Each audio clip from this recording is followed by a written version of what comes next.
My boss laughed at my side gig, but when the company collapsed, guess who needed a job? The first time Derek laughed at my app idea, I smiled politely and died a little inside. A to-do list app? That's cute. Let me know when you're done playing Tech Fairy, Mia. His words hung in the air of the open plan office at Vantage Consulting, where I'd been working as a junior analyst for just over a year. Derek Mitchell, my direct supervisor, VP of Strategic Operations, and the walking embodiment of corporate arrogance, didn't even wait for my response. He just adjusted his Italian silk tie, shot me that trademark smirk that never quite reached his eyes, and sauntered back to his corner office. I felt my cheeks burn as several colleagues pretended not to notice the exchange. Lisa from accounting gave me a sympathetic glance before quickly returning to her spreadsheets. That was the thing about Vantage. The hierarchy wasn't just organizational, it was almost religious. And Derek was high priest. "Don't let him get to you," whispered Raj, the only other junior analyst who hadn't yet been consumed by the company's toxic culture. "He probably doesn't even understand what you're building." I nodded, but the humiliation lingered like a bad aftertaste. I'd been coding Focus Loop during every spare moment for months. Early mornings before work, lunch breaks, and late nights when my eyes burned from staring at screens all day. It wasn't just a to-do list app, as Derek had dismissively called it. Focus Loop was different. It used adaptive algorithms to help users manage task fatigue and mental burnout, problems I'd witnessed firsthand at Vantage, where 3 employees had left on stress leave in the past 6 months alone. "It's fine," I told Raj, closing the prototype mock-up on my screen. "I've got actual work to do anyway." And I did. Mountains of it. Reports that needed analyzing, client presentations that needed polishing, and endless spreadsheets that somehow always became my responsibility despite being well outside my job description. Meanwhile, the executives like Derek spent their afternoons on the golf course, nurturing client relationships, or disappearing for 3-hour strategic lunches that left them red-faced and slightly slurring their words upon return. That evening, as usual, I stayed late. The office gradually emptied as the clock ticked past 6, then 7. By 8, only the cleaning staff and a few other determined, or desperate, souls remained in the fluorescent glow of Vantage's 32nd floor. I split my screen, company projections on the left, Focus Loop code on the right. This had become my ritual. Finish the corporate work that paid my bills, then steal a few precious hours for the project that fed my soul. My phone buzzed with a text from my roommate, Zoe. "Another late night? There's leftover tie in the fridge if you make it home before midnight. Also, you're insane. Zoxo." I smiled and texted back a quick thanks. Zoe didn't understand my dedication to building Focus Loop either, but at least she supported it. Unlike my parents, who regularly reminded me that my computer science degree should have led to a real tech job, instead of crunching numbers for sharks in suits at a consulting firm. They didn't understand that Vantage had been my only option after graduation. The tech crash 2 years ago had shuttered startups across the country and sent thousands of experienced developers into the job market, leaving new grads like me scrambling for any position remotely related to our field. Vantage had seemed like a stroke of luck at the time, a prestigious firm that would look good on my resume while I planned my next move. 18 months later, I was still there, watching my creative spirit slowly suffocate under the weight of corporate drama and meaningless busy work. A notification popped up on my phone, another email from Derek with a subject line marked urgent and another task that would keep me chained to my desk past midnight. I fought back the familiar mix of resentment and anxiety as I opened it. "Mia, need comprehensive analysis of the Westbrook account by tomorrow's 8 a.m. meeting. See attached data. Charts should match the Porter presentation style. See template." This is high priority. No please, no thank you, not even a sign-off. Just demands dropped into my inbox at 8:32 p.m. for a meeting 12 hours later. Classic Derek. I rubbed my temples and minimized my Focus Loop work. The Westbrook account was massive, and a proper analysis would take hours. As I opened the attachment and watched the enormous spreadsheet slowly load, I made a decision. I'd finish Derek's urgent request, but afterward, I wouldn't go home.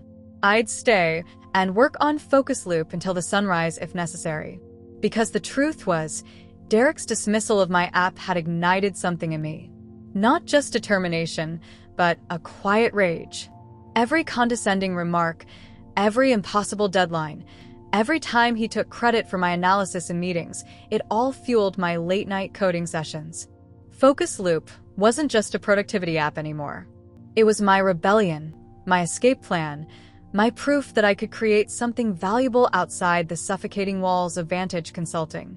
At 1:48 a.m., I finally finished the Westbrook analysis. My eyes were dry, my back ached, and the office was utterly silent except for the gentle hum of the HVAC system. I sent the completed report to Derek, then immediately switched back to my code. The Focus Loop interface glowed on my screen, clean, intuitive, and unlike anything on the market. Where other productivity apps overwhelmed users with features and notifications, mine learned from user patterns and adapted to prevent burnout.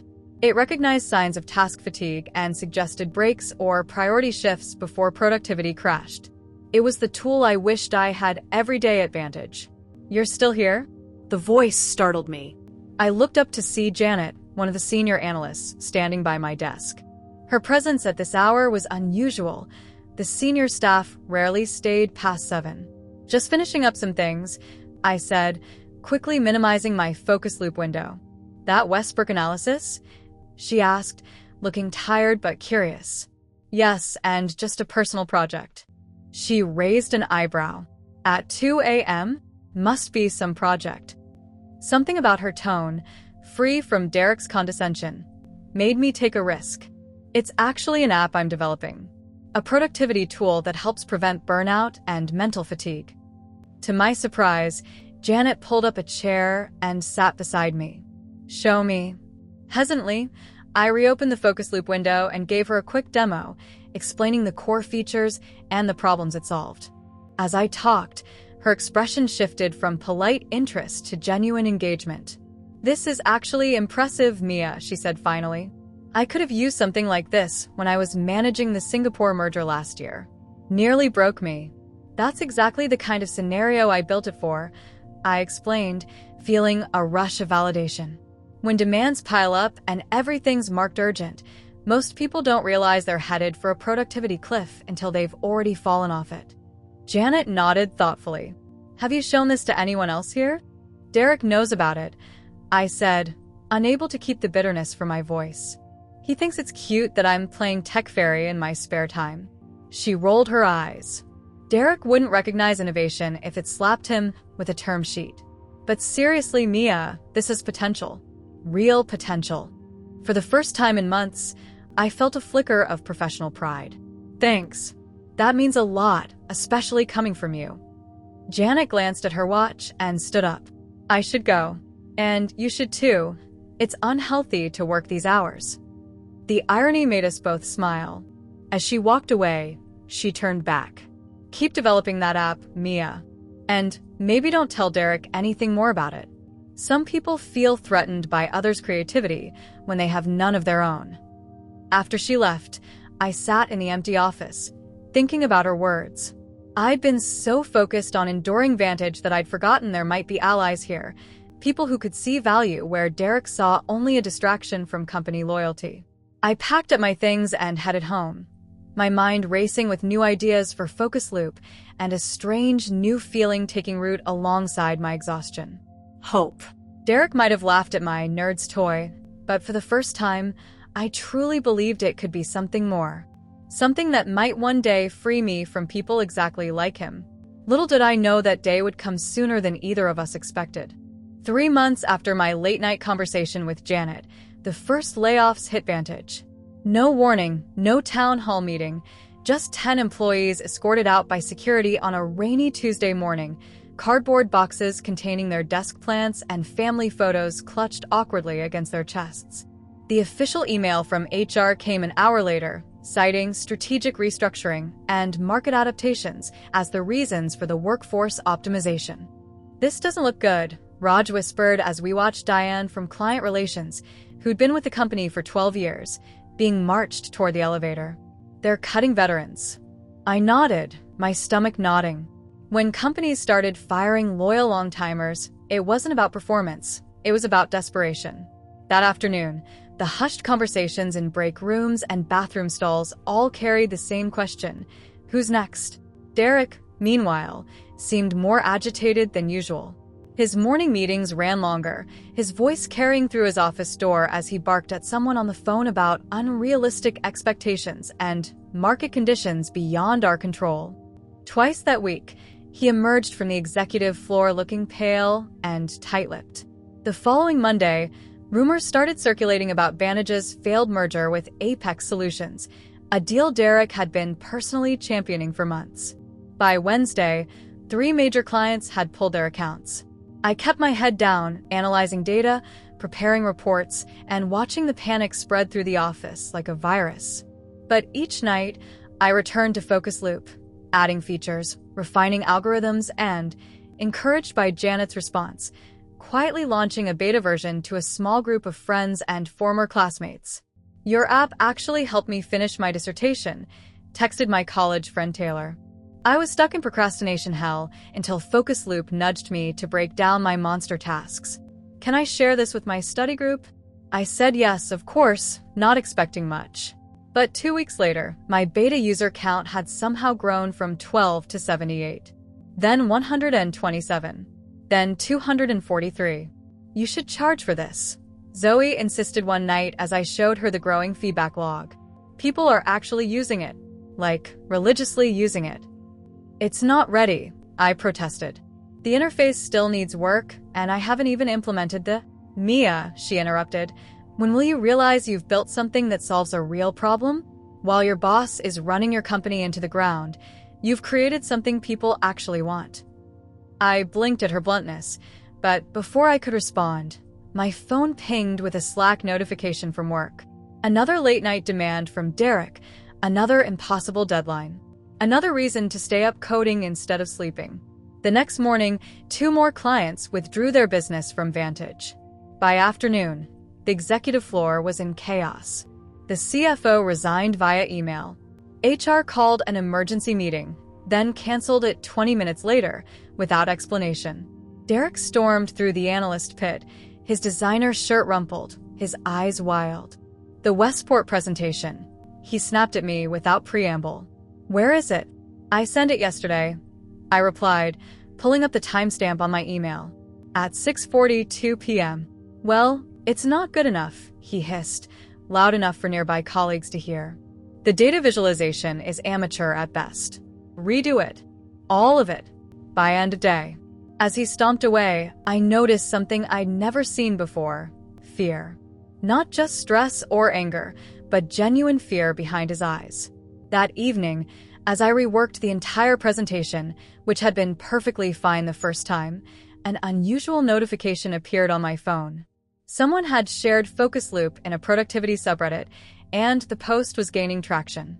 "Found this app in beta that's actually changing how I work." Not another to-do list. It's like having a smart assistant that prevents you from burning out. "Anyone else trying Focus Loop?" The comments flooded in. "Where has this been all my life?" Finally, something that understands task fatigue is real. "Is this available for Teams? Our whole department needs this yesterday." I stared at my phone in disbelief as download requests surged. The irony wasn't lost on me. While Vantage was imploding from poor management and burnout culture, my app designed to combat exactly those problems was finding an audience. A week later, more layoffs hit, this time claiming 23 employees, including Raj and 2 other junior analysts. The remaining staff worked in a fog of anxiety, jumping every time an unexpected meeting appeared on their calendars. "You should prepare yourself," Janet warned me quietly by the coffee machine. "Word is they're cutting another 15% next week." The merger failure hit harder than they're admitting. I nodded, surprised to find I felt more resigned than fearful. "Thanks for the heads up. I appreciate it." "How's that app of yours coming along?" she asked. "Actually, it's growing," I admitted. "I'm working on scaling the server capacity now. People are finding it useful." Janet gave me a knowing smile. "Good. Always have a lifeboat, Mia. I think we're going to need one." I didn't know then how prophetic her words would be, or that Vantage's slow collapse was about to accelerate dramatically. I didn't know that in just a few weeks, Derek's contemptuous laughter would be replaced by something entirely different. All I knew was that the cracks in Vantage's empire were widening, and somehow my little nerd's toy was sprouting wings. The email arrived on a Thursday morning at 8:37 a.m. to all Vantage Consulting staff. Effective immediately, Vantage Consulting will cease operations due to financial restructuring. All current employment contracts are hereby terminated. Further instructions regarding final pay, benefits, and personal belongings will follow within 24 hours. We thank you for your service. The Board of Directors. 7 sentences. 62 words. That's all it took to end the careers of 147 employees. For several minutes after the email landed, the office remained eerily silent. Then, like a wave-gathering force, the reactions began. First whispers, then exclamations, then open weeping from the marketing corner where Alicia, 6 months pregnant, slumped against her desk. I sat motionless, staring at my screen, the words blurring as my mind tried to process their implications. Not layoffs. Not downsizing. Complete shutdown. This is bullshit. The shout came from the direction of the executive offices. Derek burst through his door, face contorted in fury, phone clutched in his white-knuckled grip. They can't do this without notice. I've given 8 years to this company. He paced the main floor like a caged animal, stopping occasionally to bark into his phone, demanding to speak to board members who clearly weren't taking his calls. His normally immaculate appearance had crumbled, tie askew, hair disheveled, a coffee stain darkening his shirt cuff. All around him, the aftermath unfolded in surreal tableaus. HR representatives who had executed countless terminations now sobbing at their desks, senior analysts frantically emailing clients to transfer urgent projects, interns looking shell-shocked, clutching their company-issued laptops like life preservers. Janet appeared beside my desk, her usual composure intact despite the chaos. "Well, that's that," she said quietly. "Did you know?" I asked. She shook her head. "Suspected, but not this. Not overnight." I glanced across the office where Derek was now shouting about betrayal and after everything I've done for this company. A security team had appeared by the elevators, their presence making the finality of the situation undeniable. "What will you do?" Janet asked, ignoring Derek's meltdown. The question caught me off guard.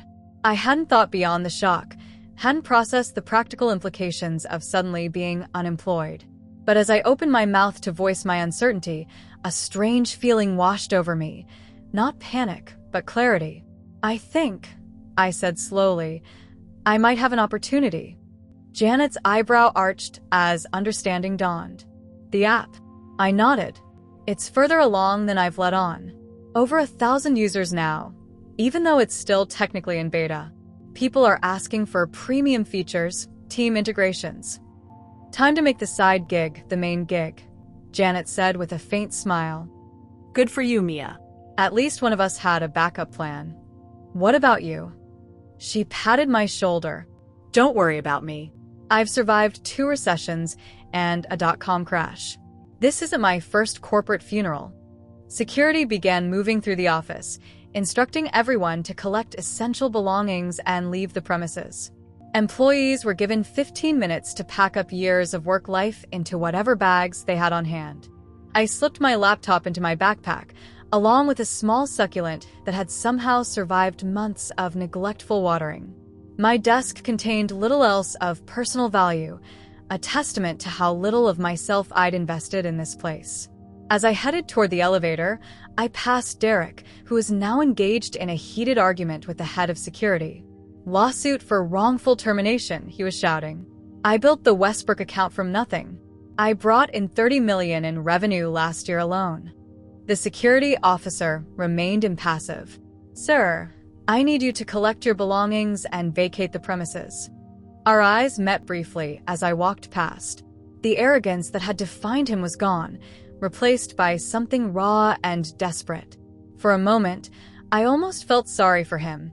His identity had been so thoroughly wrapped up in Vantage that its death was like his own. Almost. Outside, The spring air felt oddly fresh after the stale atmosphere of panic indoors.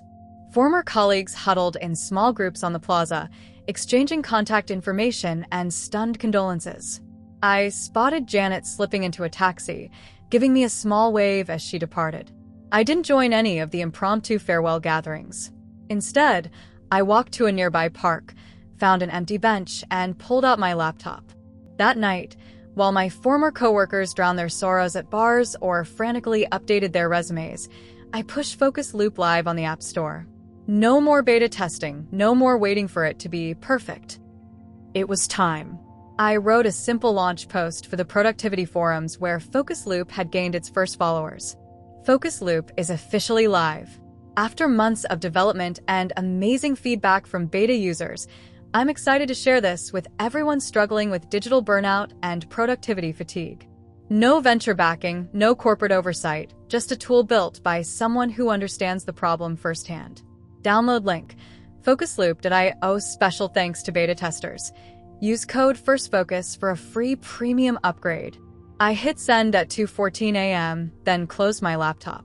I had no marketing budget, no press contacts, and no idea if anyone beyond my small user base would care.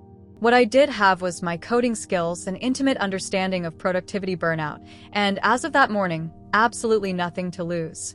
3 days later, Focus Loop hit 10,000 downloads. 7 days later, 25,000. By the end of the month, with $0 spent on advertising, Focus Loop had been downloaded 78,432 times. While Vantage Consulting collapsed into bankruptcy proceedings and asset liquidation, my nerd's toy was just beginning to soar. So, you're telling me you built this entire platform by yourself? While working full-time at a consulting firm? Marcus Chen, host of the popular Tech Break podcast, leaned toward his microphone with genuine curiosity. It was my first real interview, conducted via Zoom from my apartment's tiny kitchen table, exactly 5 weeks after Vantage's collapse. I nodded, still uncomfortable with being the center of attention. Nights, weekends, lunch breaks, whenever I could find time. That's impressive dedication, he said. And now Focus Loop has what? Over 100,000 users? 137,000 as of this morning. I corrected. The number's still surreal to me, though I'm more proud of our retention rate. 92% of users are still active after 30 days. Unheard of in the productivity app space, Marcus whistled. What do you think makes the difference? The question made me pause. I've been asked about features and functionality before, but never about the deeper why behind Focus Loop's success. I think it's because I built it from a place of pain, I finally said. I was drowning in a toxic work environment where everything was urgent, but nothing was important. Focus Loop isn't just another to-do list. It's a life raft for people who are where I was. That soundbite, more honest than I'd intended, became the clip that spread across social media in the days following the interview. Productivity bloggers shared it. Burned-out professionals commented on it. And then, on a random Tuesday afternoon, my phone rang with an unknown San Francisco number. Mia Zhang? This is Catherine Reeves from Horizon Ventures. My heart nearly stopped. Horizon was a top-tier venture capital firm that had backed some of the biggest names in tech. We've been watching Focus Loop's growth metrics, Catherine continued, and I'd like to discuss potential investment opportunities, if you're open to that conversation. 2 weeks and 4 intense meetings later, I signed a term sheet for $1.2 million in seed funding. This will be enough to hire a small team and scale properly, Catherine explained as I stared at the numbers, still processing the reality. Your bootstrap growth is remarkable, but to reach your full potential, you'll need support. The money hit my newly created business account 3 days later. I sat alone in my apartment, staring at my banking app, the balance looking like a typo. Just 3 months ago, I'd been silently crying in Vantage's bathroom after another belittling email from Derek. Now, I was a funded founder. The first person I hired was Zoe, not out of favoritism, but because my roommate's marketing experience at her previous job made her the perfect growth lead. Her first major win came just weeks later, when she secured Focus Loop a feature spot on Product Hunt, driving another 60,000 downloads in a single day. My second hire was Taylor, my former classmate whose dissertation had been saved by the beta version. His UX design skills helped refine the interface that users were already praising for its intuitive approach to productivity management. For our developer roles, I took a risk and reached out to Raj, my former colleague from Vantage. "You want to hire me?" he asked when I called, the surprise evident in his voice. "I've been sending out resumes for weeks with no bites. I need someone who understands how broken workplace productivity can be," I explained. "Someone who's lived the problem we're solving." By the third month, we'd outgrown my apartment as an office. Walking into our new co-working space, modest but legitimate, with our logo on the door, felt like crossing a threshold from app experiment to real company. That same week, TechCrunch published a feature on Bootstrap success stories, with Focus Loop highlighted prominently. The subtitle still makes me smile when I remember it. From corporate casualty to founder, how one woman's side project became the hottest productivity tool of the year. The article brought more than publicity. It brought our first enterprise client, Nexus Technologies, a mid-sized software firm whose HR director reached out the day after publication. "Our burnout rate is finishing us," she admitted frankly during our call. "We've tried everything from mandatory vacation days to wellness programs, but nothing sticks. Your approach is different. Can Focus Loop be implemented across teams?" I hadn't built an enterprise version, but I wasn't about to say no.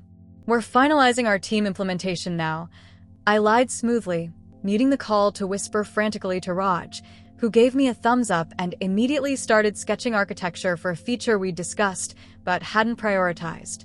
2 intense weeks later, we delivered our first B2B contract, a company-wide license for all 237 Nexus employees, with a custom dashboard for their management team to track organizational productivity health without invading individual privacy. The contract value? $118,500 annually. When the signed agreement arrived in my inbox, I locked myself in the office bathroom and cried, not from stress this time, but from a complicated cocktail of disbelief, pride, and vindication. Later that evening, as we popped champagne in our small office space, Taylor raised his plastic cup in a toast. "To LoopMind Incorporated," he said, using the official company name I'd registered just weeks earlier. "And to Mia, who saw what others couldn't." As my small but passionate team clinked cups and cheered, my phone buzzed with a LinkedIn notification.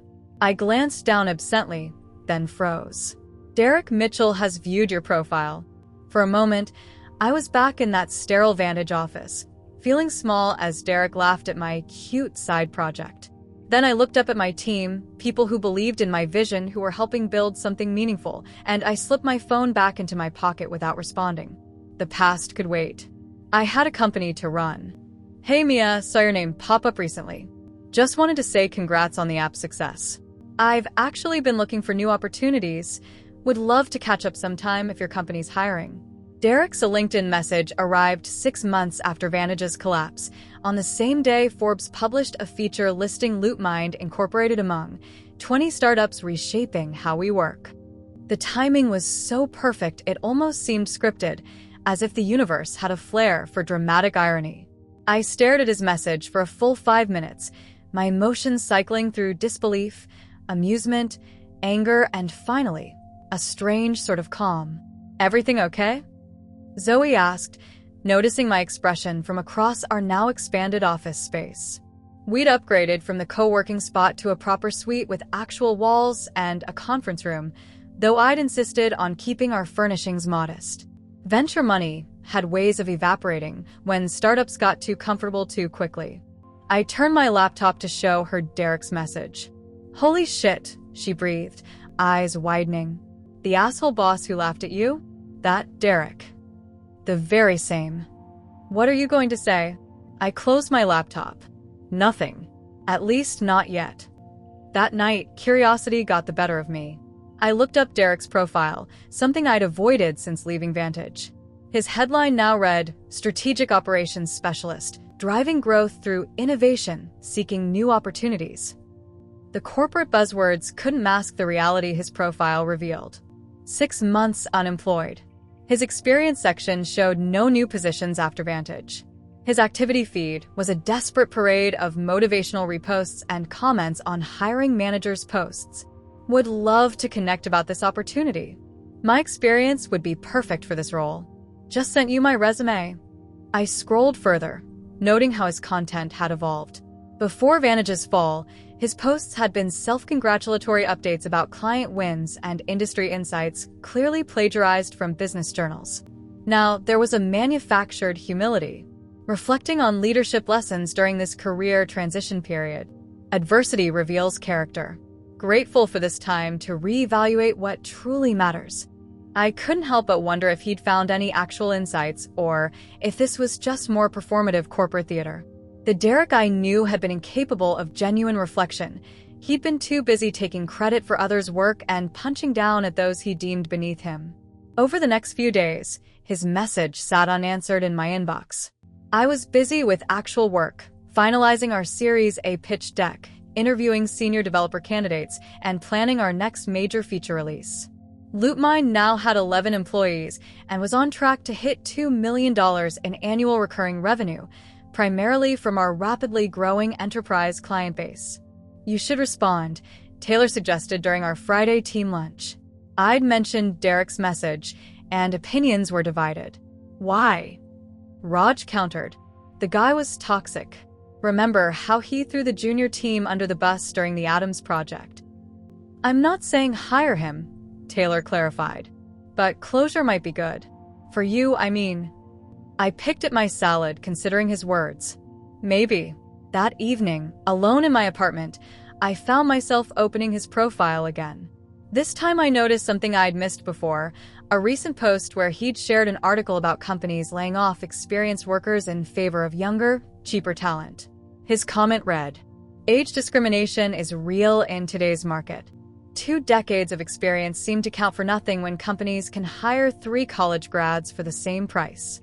There were several sympathetic comments, including one from a former Vantage executive. Hang in there, Derek.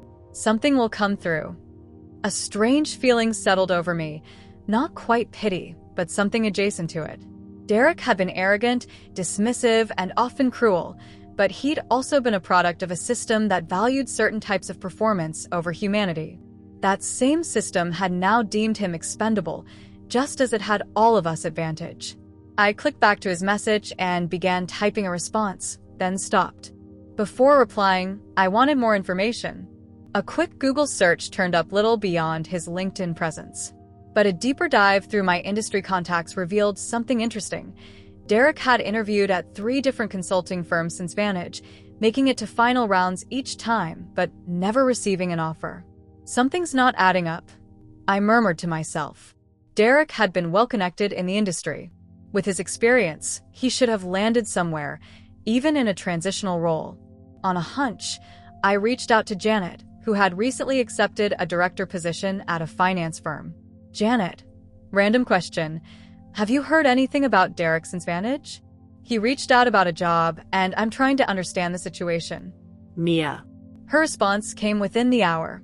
Mia. Interesting timing. I interviewed at Blackwell Partners last month and discovered Derek had been their top candidate until reference checks.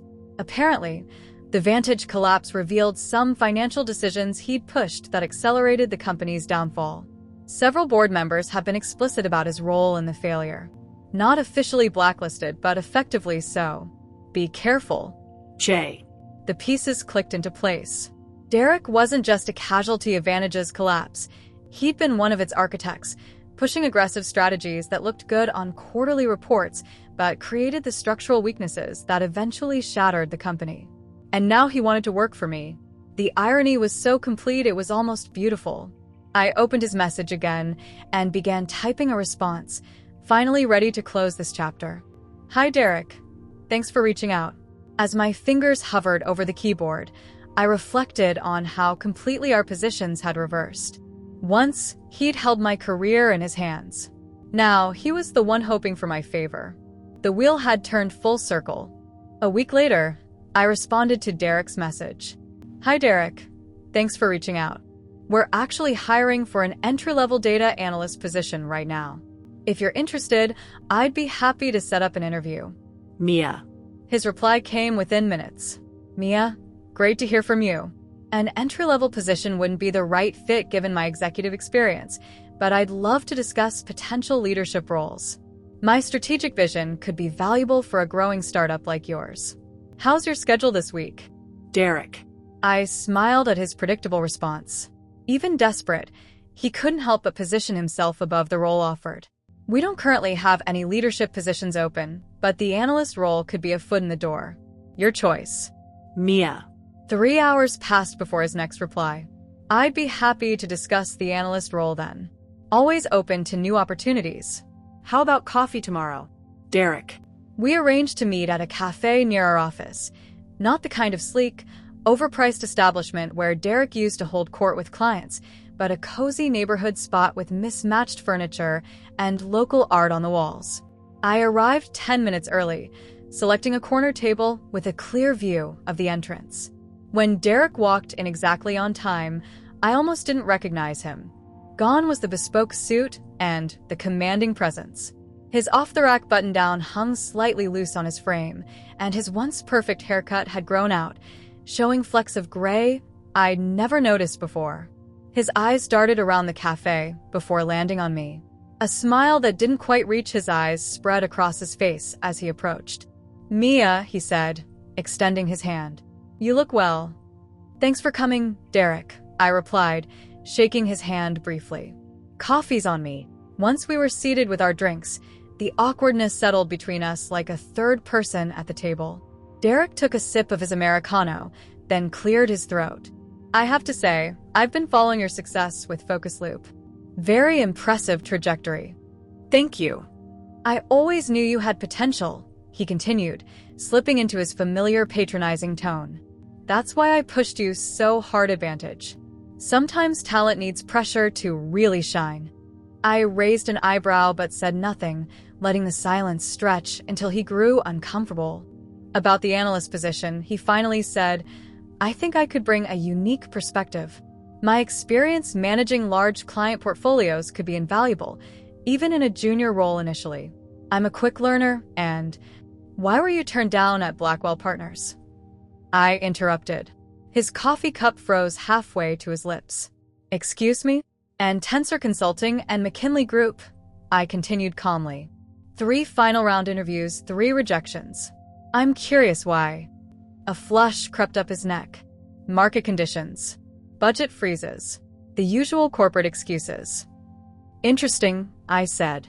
Because I heard it had more to do with your role in Vantage's collapse. Something about high-risk strategies you championed that looked good on paper, but weren't sustainable. The mask slipped. For a moment, I glimpsed the real Derek. Angry, cornered, scared. That's absurd, he snapped. The board made those decisions collectively. I was just as blindsided as everyone else when we shut down.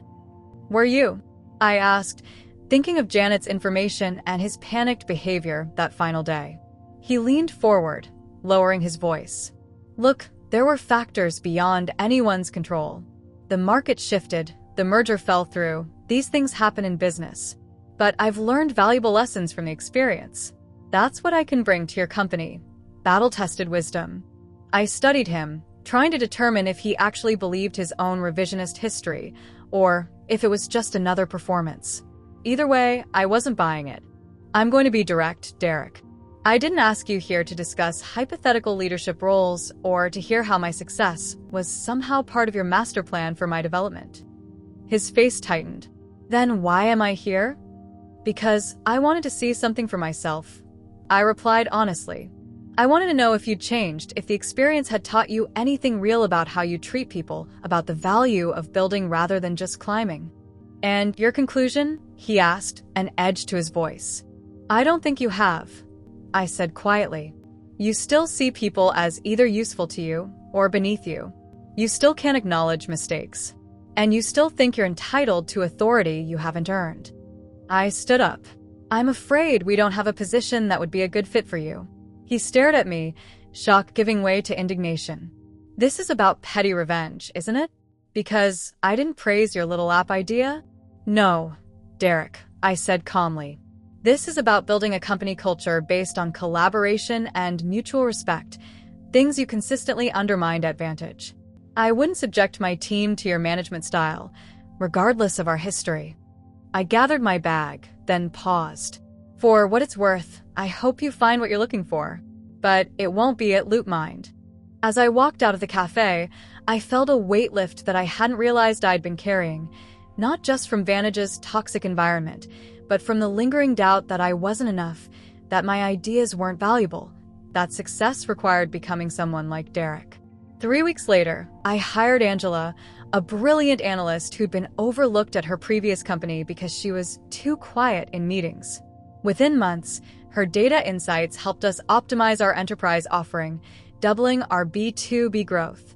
A year after my coffee with Derek, LoopMind celebrated its second anniversary with 28 employees, a downtown office, and over 1 million active users. I'd heard through industry channels that Derek had finally landed a mid-level position at a struggling firm, where he was reportedly reinventing himself as a more empathetic leader. I genuinely hoped it was true. On quiet evenings, when I'm the last one in the office, still occasionally working late, but now by choice rather than fear, I sometimes think about how differently things might have turned out if Derek had encouraged rather than dismissed my nerd's toy. But then I remember what Focus Loop users tell us every day in their feedback, that the app understands their struggles because it was built by someone who lived them. My time under Derek's management, painful as it was, gave me the insight to create something that truly helps people. Sometimes, the most powerful success stories grow from the places where we felt smallest. And sometimes, the people who laugh at your dreams end up witnessing them come true from a distance.